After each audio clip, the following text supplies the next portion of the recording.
Hello everyone, welcome to Learn English at Connect2STR. So today we are going to learn a very important topic in English language, that is nothing but parts of speech. So what do you mean by parts of speech? Let's move on. Words are divided into different kinds or classes called parts of speech according to their use, that is according to the work they do in a sentence. The parts of speech are 18 numbers. Now, let us know what are they. So, parts of speech. The first one in the parts of speech is noun. The second number is adjective. The third one is pronoun. The fourth one is verb. The fifth one is adverb. The sixth one is preposition. The seventh one is conjunction. And the last one, that is eighth one, is interjection. So let us learn what do you mean by these things one by one. First one. So the first one in this category is noun. So let us learn about it. What do you mean by noun?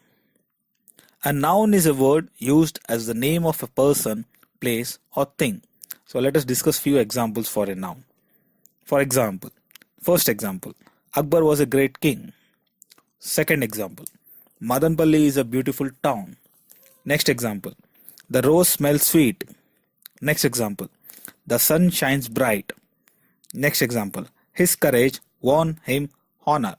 So all the underlined words in these examples are nothing but nouns.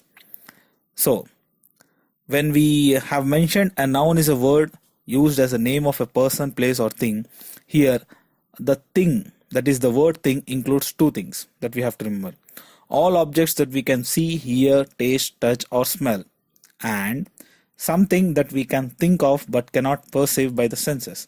So these things comes under this word called thing. So all these things are noun. So the second one in parts of speech is adjective. So what do you mean by adjective? An adjective is a word used to add something to the meaning of a noun. So let us see some examples for it. For example, she is a brave girl. Next example, there are 30 girls in this class. So the underlined words brave and 30, these refers to the adjective of the nouns, that is girl and girls respectively. So this is about adjective. The second one is pronoun. So what do you mean by pronoun? A pronoun is a word used instead of a noun. So let us see a few examples for this.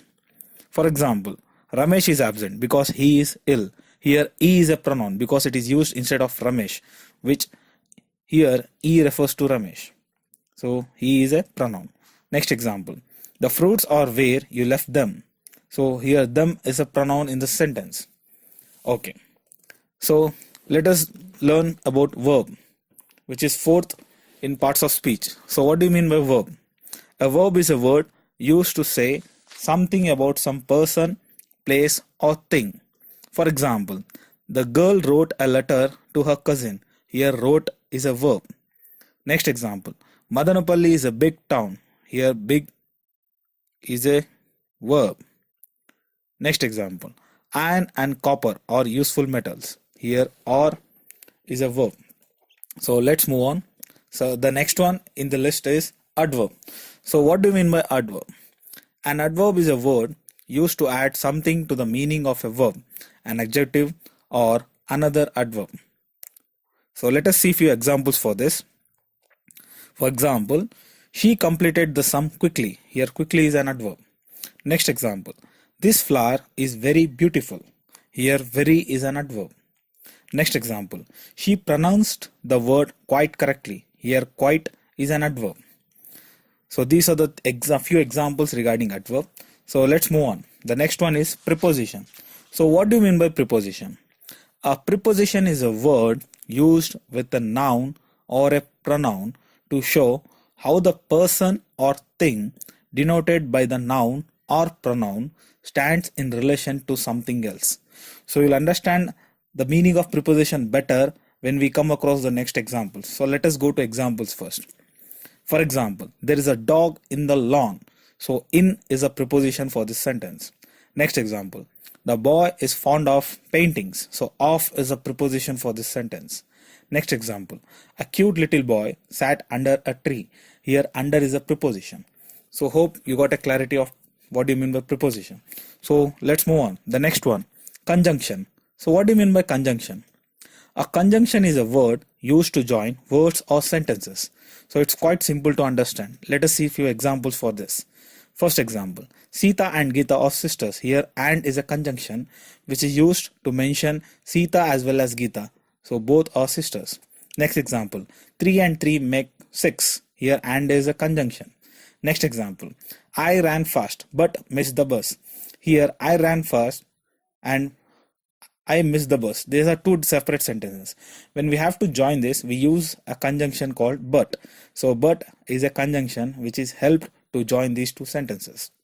So let's move on with the last category of parts of speech. That is the last one. It is nothing but interjection. So what do you mean by interjection? An interjection is a word which expresses some sudden feelings.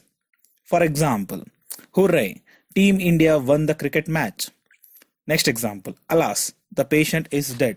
So hooray and alas and few related terms like this comes under interjection. So this is all about different 8 parts of speech and their definitions. So there are few things that you have to consider while you name any word as a part of speech. What are those? So an important note for the readers. So as words are divided into different classes according to the work they do in sentences, it is clear that we cannot say to which part of speech a word belongs unless we see it used in a sentence. So we'll understand this note with few examples that is given in the next slide. Next, for example, so notice how the word after is used in the following sentences. So there are 3 examples here. The first example, they arrived soon after. Here after in this sentence refers to an adverb. Let us see one more example. They arrived after us. Here after acts as a preposition. Third example, they arrived after we had left. Here after is a conjunction. So we can't just judge or justify any particular word with any particular parts of speech until unless it is being used in a sentence. That is what we meant. So that's for the day. So these are the 8 parts of speech that we have learnt, and in upcoming videos we'll learn more about one by one in detail with their categories and subcategories. So till then, subscribe to my YouTube channel Connect2STR. Thank you so much. Thanks a lot for listening to this video. Thank you.